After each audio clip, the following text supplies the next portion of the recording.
I wanted to continue talking about um, the applications of the normal distribution. And in this particular text that I'm using, they're showing the in this section on sampling distributions and estimators. And we're not going to spend a lot of time on that, even though it's a very important idea.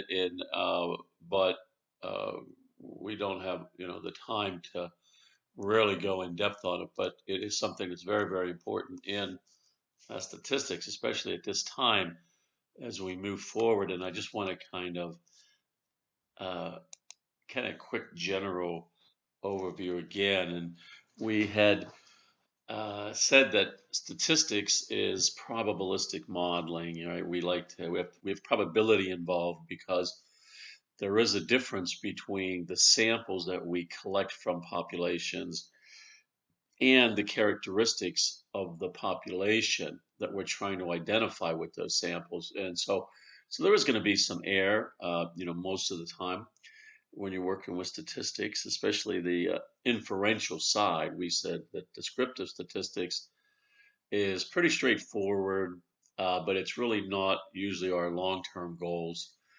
And so if we really want to get involved in um, working with decision making and some good structured systematic designs, we need to really understand that there is going to be probability involved. And we looked at some basic ideas for probability and found out that there are some problems with the traditional approach. And then we said that we're going to use um, these normal or continuous distributions to approximate these discrete distributions. And so roughly what we're doing is we're saying, okay, here's one continuous distribution. It's got this kind of shape to it.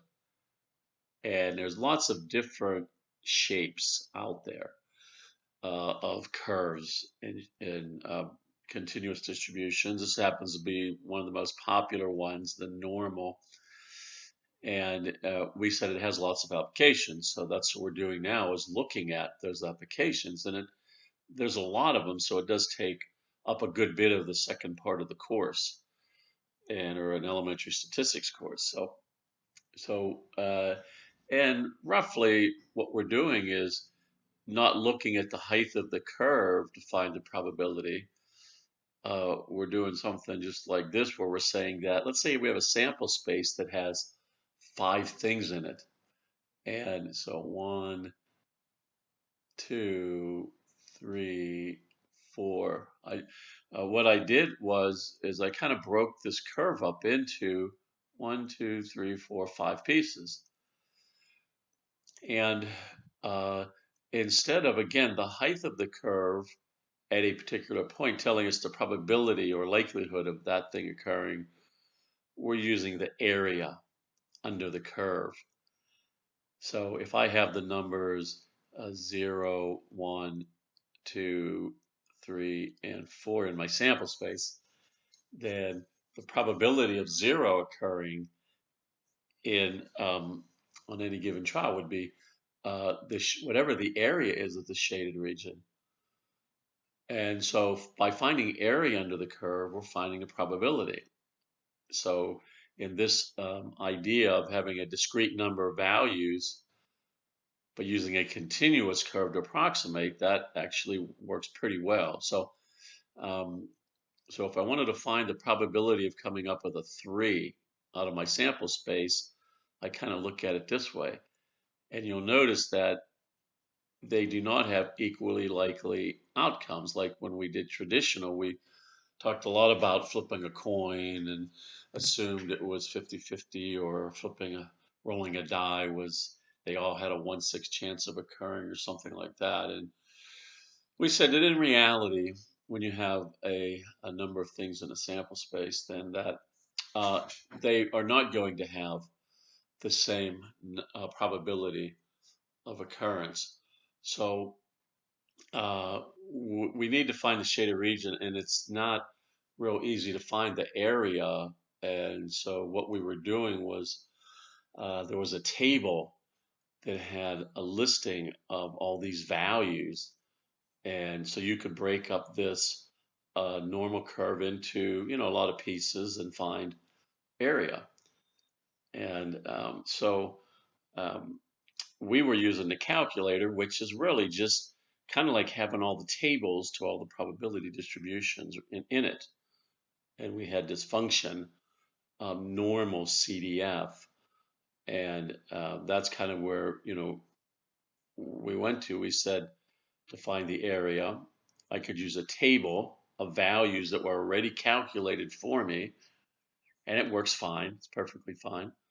Or I can use the TI 84 or some other calculator that, will do all this stuff, probability distributions. So the normal CDF, we have to put lower bound, upper bound, mean, and standard deviation. So we have like 4 parameters we have to plug in, and we tell it. And in this case, we would have to roughly, basically, it looks like 2.5 to 3.5, and we'd have to know the mean and standard deviation, and we would plug those in. We would get this area. So it's actually pretty easy once you catch on. It's much easier than it used to be. So we're going to just do an example. Let me actually go up and see if I can clear this out. And so we're going to clear canvas, right? And do an example. And we had done some examples before like this. So this is kind of a review and leading into what we're going to do. So let's say that we have a set of data values that have a mean of or some distribution. So we have a mean of 120, standard deviation of 15. Okay. And we know that the data distribution is fairly normal. And we want to do some probabilities. So let's say that we can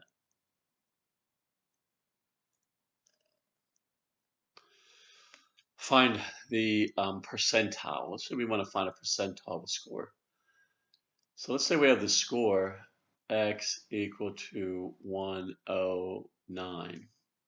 And I want to know what percentiles that's at. Now there's ways that you can work with if you have all your data and you kind of have to put them in order and count up, and it would be really a lot of work. And so actually, if you wanted to find percentile for this particular value, what you would do is you would say, okay, the middle here again is 120, right? Right, that's the middle of the distribution. 109 is to the left of 120. So I'm over here at 109, and I want to shade this region in. Okay, so why are we shading this region in? Right, this is the area, right, to the left, or all the scores that are less than or equal to 109. Okay. Now, so again, percentile, percentage of scores at or below some given value. And we know that if the scores are normally distributed, we don't have to know how many scores there are, and we don't have to put them in order. We don't have to count up to 109 and see what percent that is. We already can automatically know that because we know the shape of the distribution. So that's what saves us a lot of time in the calculations. So we would do normal CDF, cumulative density function. And remember that we're assuming this thing's going to go out and theoretically doesn't stop, but we're going to stop it right there at negative E99. This is our negative infinity value, okay? So left bound, right bound, left E, negative E99, comma, 109, comma, and then we have to put in our mean and standard deviation. Okay, so 120 and 15. So we're going to pull up the calculator. And again, you could look on a table and get the same value, but this will be a lot better in the long run. We want to be able to use the calculator. So normal CDF, remember here, second function, distribution, it's the second one down, normal CDF. I'm going to hit enter. And the newer calculators have it written like this. You'll see that these four things we put in here are going to show up if you have the older calculators. You just put these in first, second, third, fourth, second, separated by commas. So this thing by default showed up as negative E99. Sorry, that's already in for us. The upper is 109. And then the mean is 120. And the standard deviation is 15. Okay. And then we hit paste, which puts it right just the way it would be for the other calculator. So everybody, I want to remind you again, everybody ends up with the same thing here. Negative E99, comma, 109, comma. Okay, right, you put these left to right on the shaded region. The mean and standard deviation, we hit enter. So 0.2317 we'll round that to. So again, how much area is here? Well, it's roughly about 23% of all of the area under the curve, which means that this value, if you're at 109, you're roughly at the 23rd. Okay. You're roughly at the 23rd percentile.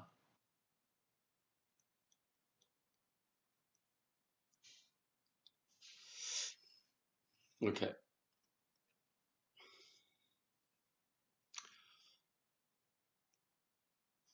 So bring that back up.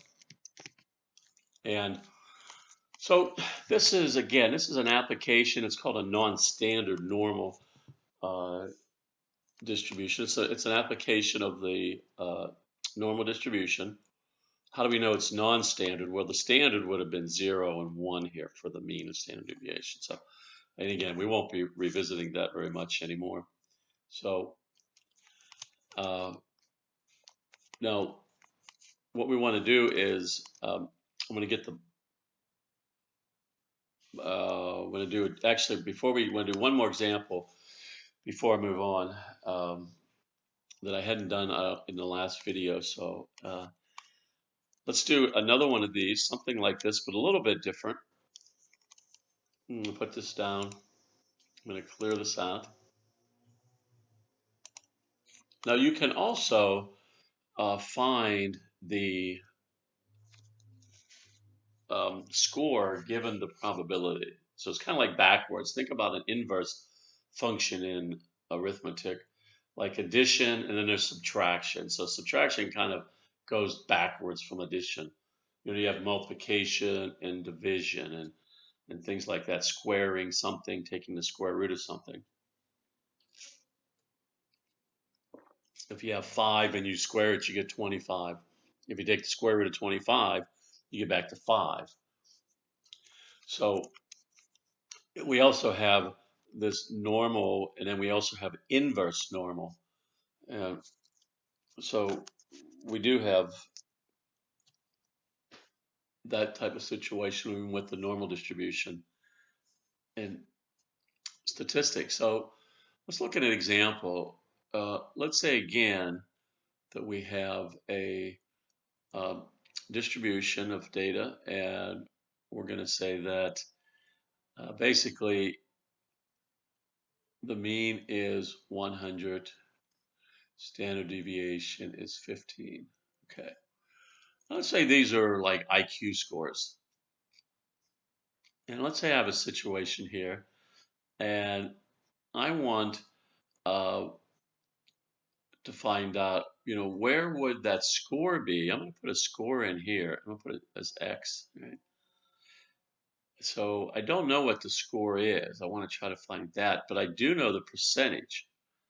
So the distance from here to here, this amount of area under the curve is 5%, 0.05.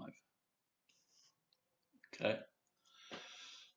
So really what I'm trying to find is what IQ, right? Let's say that again, this is a distribution of IQ scores. What IQ puts me up in that top 5%? What's the minimum IQ that I would need to be in the top 5%? Well, I've got to do, again, the other problems we were trying to find this, given this number, now it's backwards. I'm trying to find this given this. And then, of course, we have a function in your calculator called inverse norm. And depending on your calculator, again, the 84 is a little different, but if we just stick with everybody's will be able to do it this way, area to the left, mean, and standard deviation. We need to know the area to the left of this score. Well, if that's 5%, then the complement of that, or all of the other area, is going to be 0.95%. 95 and 5 gives me 100, right? This has got to be 100%. So it's the complement. And so area to the left is inverse norm, 0.95. Mean, 100. Standard deviation, 15. Okay. Okay, let's get the calculator and figure this out. So there we go.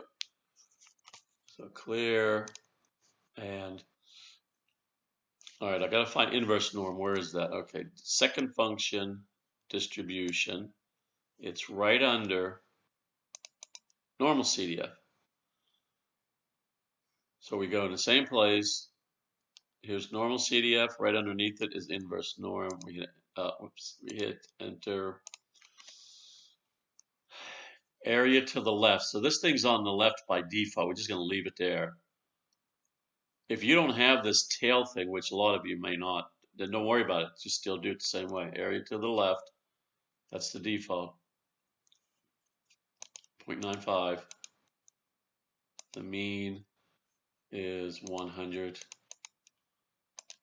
Standard deviation 15. Paste again. This is everybody's calculator gets to the same place here. Inverse norm 0.95 mean standard deviation. Now, some of you, your calculator may say less, some might not. So don't worry, it doesn't matter. It does the exact same thing. 124.67. So let's go back to the original problem. What score do I need? The mean is 100. All right, the middle here, that's the average, right? Means 100. If I want to be in the top 5% in IQ, then I've got to have whatever we said there, 124.67. Okay, so X has got to be, we'll say 124. We don't have to be too picky on that decimal places. So roughly, if you're around 124, 125, you're in the top 5%, right, IQ, according to the data that we collected there and so on. So inverse norm, very important function, as well as just this typical normal CDF.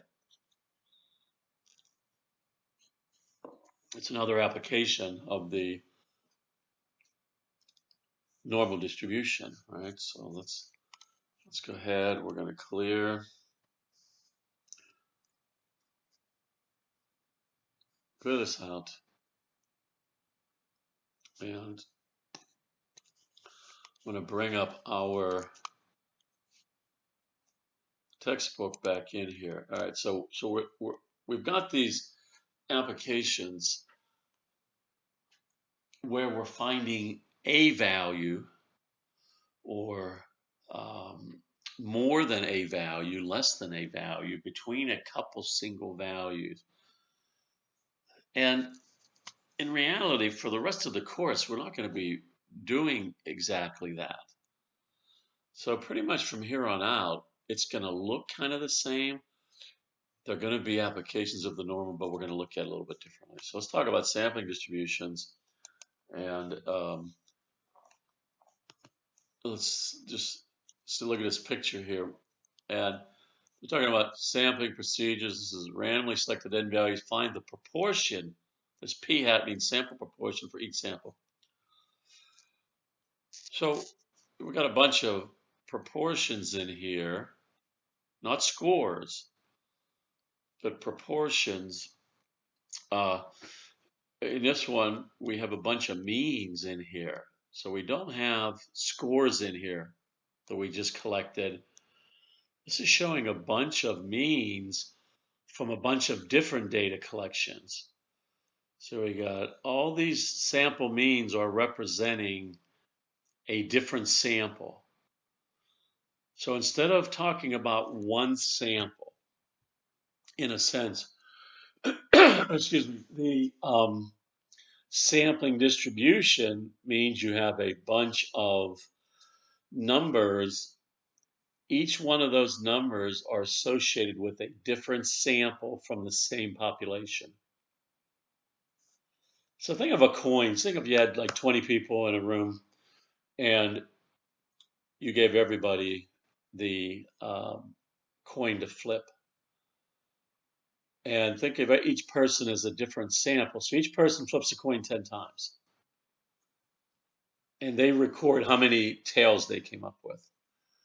So each person could think of each person as being a sample of 10, a sample size of 10.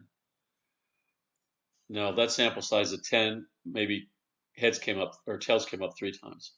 And then another person right next to them took the coin and flipped it 10 times, and they got tails 6 times. And then the next person beside them took the coin and flipped it 10 times.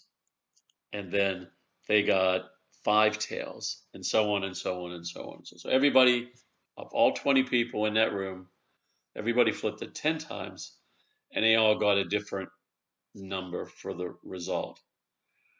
Then what you would do is take those 20 people, look at the number of tails that they came up with, and create a new distribution, which that's what we call a sampling distribution. So it's taking some population. In this case, I was talking about the coin itself. That was the population, right? But I was letting different people flip it. Think of a population, say of school students, and then you get a bunch of people go out and sample that same group of school students over and over and over again. You have 20 different people go out and they collect a sample, and then you look at their results, and then you take and find the mean. And each one of those 20 people that sampled, right, was its own sample. And those samples, right, of the same size, we looked at the means. And that's what these sampling distributions are. You can have them of any parameter, proportions, means, standard deviations, variance, and so on. So what is that? How does that change things? Because the shape still looks normal. It says here the sampling distribution of a statistic is the distribution of all the values when all possible sample sizes n are taken from the sample proportion. So it's a theoretical kind of idea. They say that the sampling distribution represents a probability distribution. Could be in a histogram, formula, table, and so on. Now, he talks about proportions. We're not going to get in, look at all these again. This chapter, uh, we're not going to do any computations in. Uh, Again, this is a lot more theoretical in nature. So I'm going to jump over to doing some more problems. You can read the book, your book on those to get more detail, but I don't want to be reading you those things. 265. Okay, so let's jump up to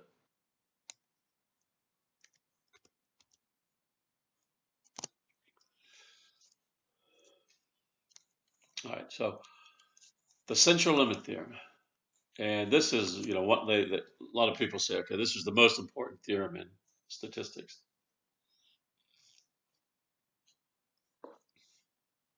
Basically, what it says: if you have repeated sampling and you plot those values, like the means from all the samples, the shape's going to be approximately normal. Okay, and that's what we're trying to show you here. Very important, because that means then we can use the normal distribution to approximate probabilities of sampling distributions. So that gives us other examples or applications of the normal distribution. So here he shows like this is not normal distribution. Okay, so some distributions are just not normal, right? So this one's not.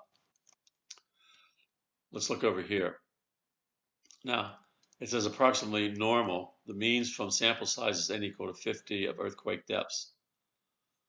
Right, this one was a sample. This one was repeated sampling.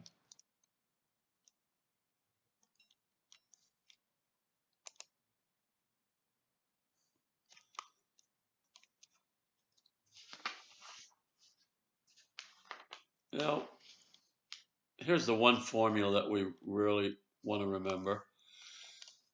Now, the mean of the sampling distribution is equal to the mean. Okay, so that's a good thing. There's nothing new there. The standard deviation of the distribution of the sample means is equal to standard deviation divided by the square root of n. And now this just goes down here into the z-score conversion, okay, which we don't really, again, our calculator is going to do that for us. So let's just see, again, the difference here.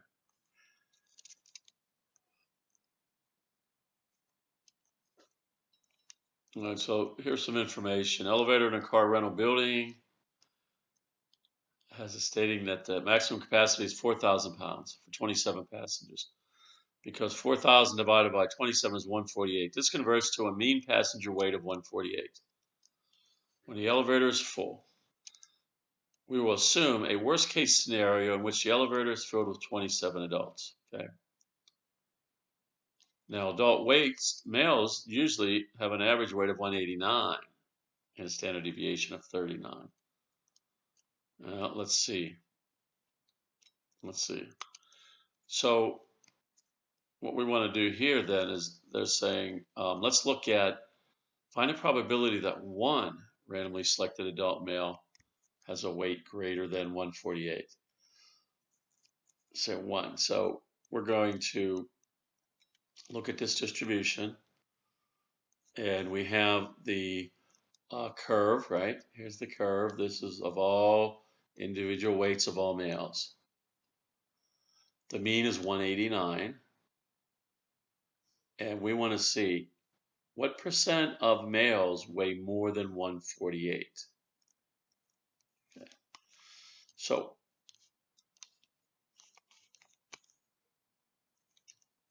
standard deviation of 39. I'm going to take this over here so I don't lose my place. All right.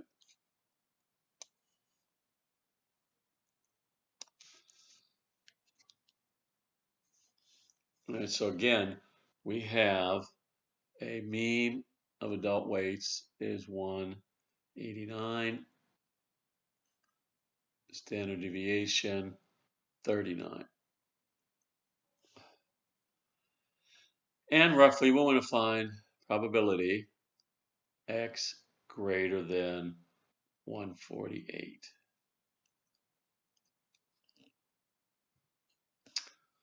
So again, I got the picture will be back here. We're just going to do the calculator here. All right, so clear, enter. So we're going to need normal CDF, right? We're finding area under the curve, area under the normal curve. So we can do normal CDF 148, right? Greater than 148 to infinity, mean standard deviation.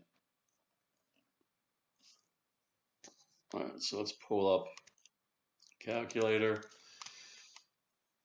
and plug that in. Second function, right? Distribution number 2, enter. Right, the lower is 148. So we're going to change that, right? 148. Upper is E99.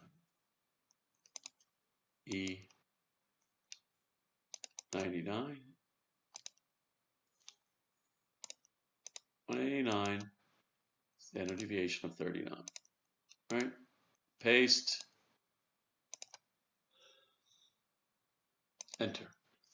So like 85. So what they're saying is that in general, what's the odds that we randomly pick some male person, adult, and they're going to weigh more than 148 pounds? Well, we're saying about 85%, right?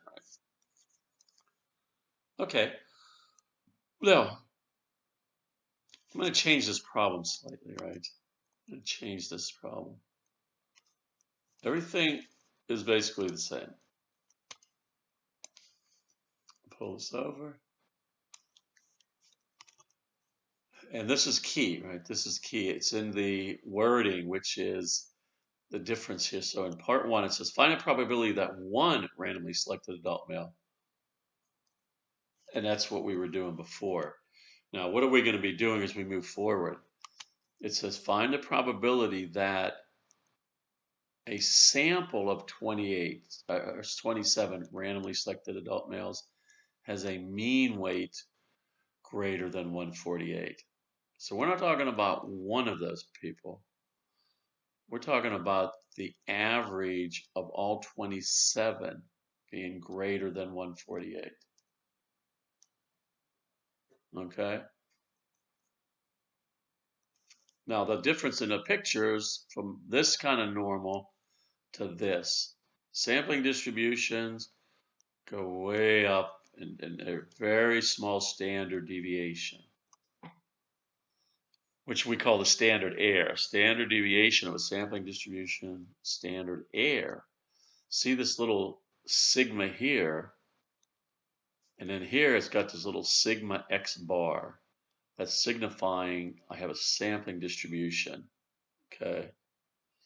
The mean of the sampling distribution, 7.51. How did he get that? How did he get the? Okay, so we got what? 27 adult males. Let me move this over. Let me put up here for n equal 27. Mean and standard deviation is the same, but the problem changed from a value, x greater than one person, to the mean being greater than 148. So what he's saying is that we have to find the standard error of the means. See, we got this. This is standard deviation. Is when we're talking about and one person probabilities. Standard error of the means is equal to the standard deviation, right? Divided by the square root of n, which is equal to 39 divided by the square root of 27 which is equal to, and we should get 7.51, right?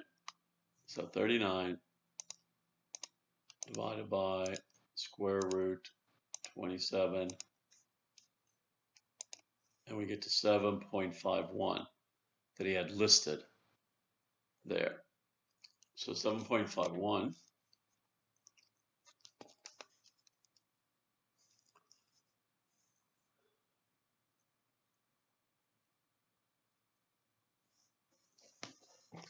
so now this, well, we still got the same mean or area, 148 E99. That didn't change. We got, see, x greater than 148.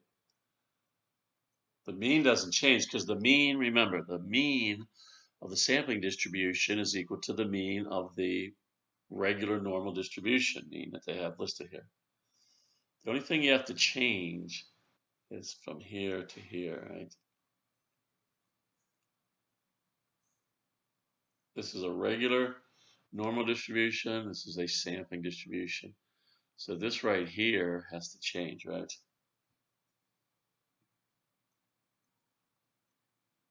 Sounds like a lot right now, but actually that's makes it very nice to do the problems. E99, 189, 7.51, right? 7.5. And then we can plug that in just like we did before. So let's get the calculator out here.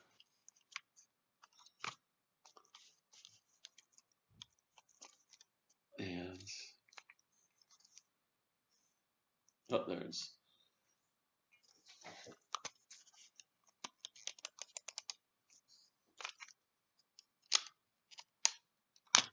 okay.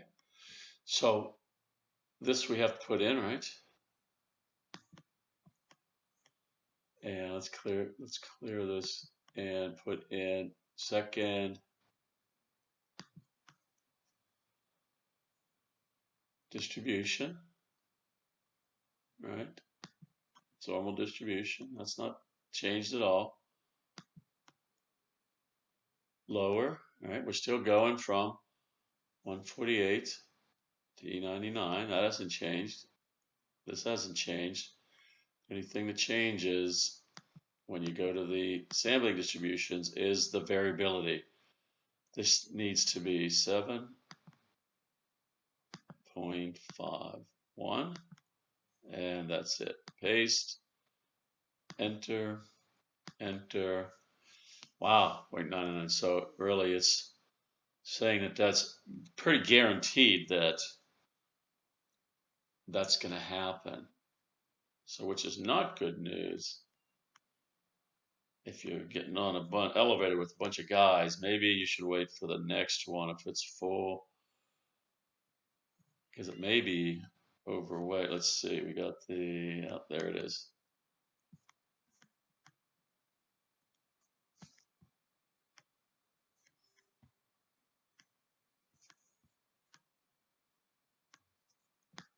Okay. But you'll see this is shaded, this was 85%, but look how this is all, almost all totally shaded in. That's what they're saying. So very likely that that distribution, right, mean of weights from samples of 27 adult males, right? It's a lot more likely that one person will deviate from a mean than a whole group of people will deviate on average from a mean.